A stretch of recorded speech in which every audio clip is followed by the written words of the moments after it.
আজকের পর্বের বিষয় রুকু ও সিজদা কিভাবে করব এই পর্ব সম্পূর্ণ দেখলে আশা করি আপনি বুঝতে পারবেন রুকু ও সিজদা কিভাবে করতে হবে।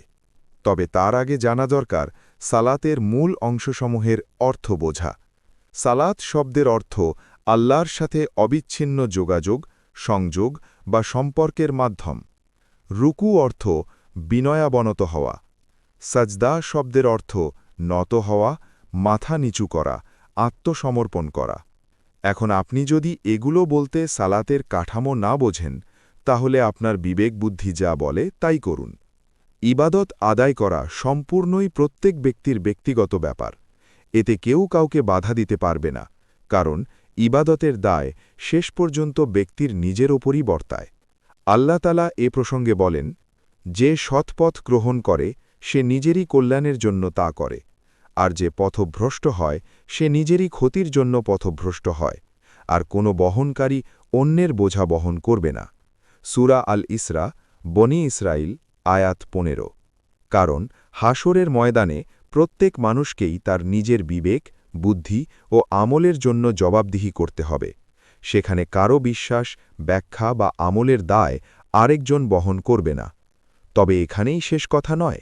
আল্লাহ তাআলা আমাদের সতর্ক করে দিয়ে আরও বলেন, আর অবশ্যই মানুষের জন্য এই কোরআনে আমি আমার বাণী নানাভাবে বিভিন্ন উপমা দ্বারা বিস্তারিতভাবে বর্ণনা করেছি, কিন্তু অধিকাংশ মানুষ কুফুরি করা ছাড়া কিছুই গ্রহণ করেনি। সূরা আল ইসরা, বনি ইসরাইল, আয়াত ৮৯। অর্থাৎ কোরআন শুধু পাঠের জন্য নয়, বোঝার জন্য, উপলব্ধির জন্য। আল্লাহ নিজেই বারবার ভিন্ন ভিন্ন উপায়ে সত্যকে স্পষ্ট করে দিয়েছেন। তারপরেও যদি কেউ নিজের ইচ্ছা ও ব্যাখ্যাকে আল্লাহর সুস্পষ্ট নির্দেশনার ওপর প্রাধান্য দেয়, তবে সেই সিদ্ধান্তের দায়ও তাকেই বহন করতে হবে। শেষ পর্যন্ত সত্যটা এই যে ইবাদত ব্যক্তিগত হলেও কুরআনের নির্দেশনা সার্বজনীন। আর হাসরের ময়দানে দাঁড়িয়ে প্রত্যেক মানুষই বলবে না যে আমি কি করেছিলাম, বরং জিজ্ঞেস করা হবে, তুমি কেন তা করেছিলে।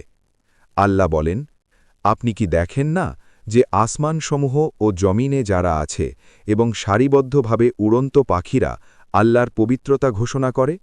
প্রত্যেকেই জানে তার সালাত ও তাসবিহের পদ্ধতি। এই আয়াত থেকে বোঝা যায় প্রত্যেক সৃষ্টির নিজস্ব ইবাদতের পদ্ধতি আছে। যেমন মানুষ শারীরিকভাবে সিজদা করে, উড়ন্ত পাখিরা তেমনভাবে করে না। তাদের সালাত ও সিজদার প্রকৃতি আল্লাহই ভালো জানেন। আমি একজন মুসলিম হিসেবে উড়ন্ত পাখিরা সালাত ও কিভাবে সিজদা করে এ নিয়ে তর্ক করতে চাই না, কারণ কোরআন আমাকে সেই দায়িত্ব দেয়নি। আমার দায়িত্ব কি? আল্লাহ আমাকে যে পদ্ধতি শিখিয়েছেন, দাঁড়ানো, রুকু, সিজদা। অন্য সৃষ্টির ইবাদতের ধরন জানার চেয়ে আমার নিজের ইবাদত সঠিকভাবে করা বেশি গুরুত্বপূর্ণ। আমাকে সেইভাবেই ইবাদত করতে হবে।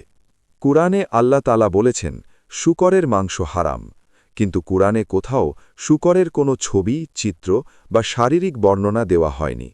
তারপরেও আমরা সবাই জানি কোন প্রাণীটি শূকর। কেন জানি? কারণ আল্লাহ মানুষকে এমন জ্ঞান দিয়েছেন যা আলাদা করে প্রতিটি বিষয় ধাপে ধাপে শেখাতে হয় না।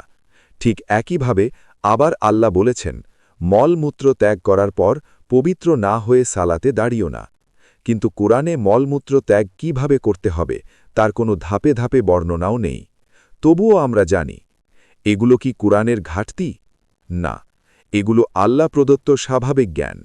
ঠিক একইভাবে আল্লাহ কুরআনে বলেছেন, রুকু করো, সিজদা করো এবং নিকটবর্তী হও।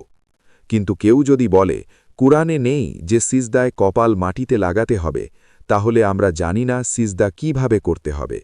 তাহলে প্রশ্ন আসে, এটা কি কুরআনের অভাব, নাকি আল্লাহর দেওয়া মানবিক জ্ঞানকে অস্বীকার করা? কারণ যদি সিজদা শুধু মাথা নত করা হতো, তাহলে কুরআন বলতো না, তাদের চিহ্ন তাদের মুখমণ্ডলে, সিজদার প্রভাবে। সূরা আল ফাথ, আয়াত ২৯। মুখমণ্ডলে চিহ্ন আসে কিভাবে? মাথা মাটিতে লাগলে।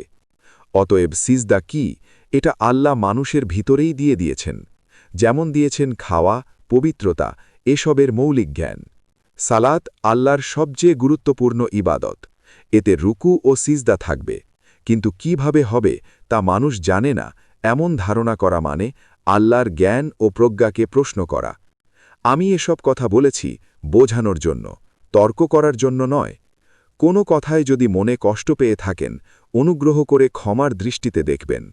আর যদি মনে করেন আমার ব্যাখ্যা আপনার কাছে গ্রহণযোগ্য নয়, তাহলে আপনি যেভাবে পালন করছেন সেভাবেই পালন করতে থাকুন।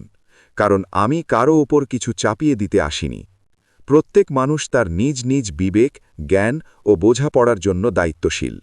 সিদ্ধান্ত আপনার, জবাবদিহিও আপনার। আল্লাহ আমাদের সবাইকে কুরআন বুঝে, চিন্তা করে, খাঁটি নিয়তে আমল করার তৌফিক দিন। পরবর্তী পর্ব দেখতে চ্যানেলটি সাবস্ক্রাইব করতে ভুলবেন না। আজকের ভিডিওটি যদি আপনাদের ভালো লেগে থাকে তাহলে লাইক করুন এবং শেয়ার করুন, যাতে কুরআনের বার্তা আরও অনেকের কাছে পৌঁছাতে পারে। যারা তাদের মূল্যবান সময় ব্যয় করে সম্পূর্ণ ভিডিওটি মনোযোগ সহকারে দেখেছেন, তাদের সবাইকে আন্তরিক ধন্যবাদ। আল্লাহ তাআলা আমাদের সকলকে হেদায়েত দান করুন, যেন আমরা সবাই কোরআনের পথে ফিরে আসতে পারি।